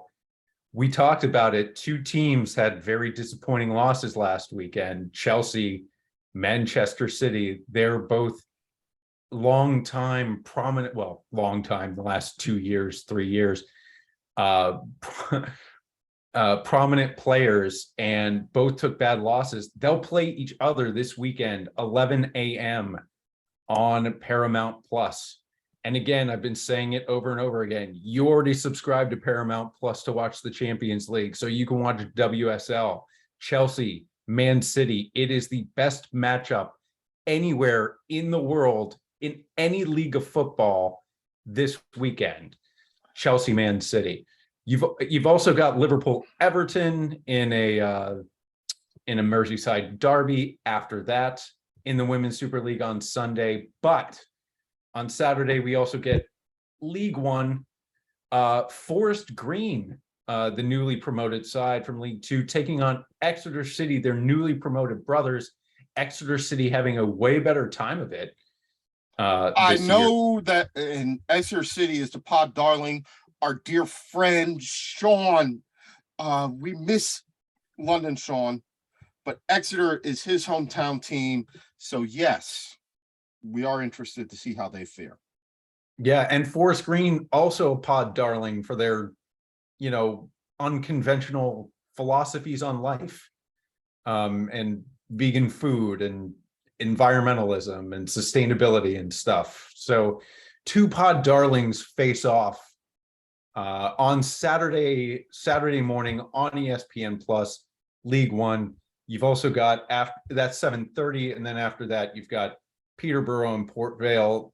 They are your only club games on this Saturday. All so right. check them out and fall in love the way that I love league football. But I'm telling you, Saturday morning is going to be enormous. If either of Manchester City or Chelsea walk away from their first two matches without any points, it's going to be a big story in the WSL. So, all right, gentlemen. Man, this has been fun. We covered a lot of ground and a lot of territory tonight. Instead, we put in the work.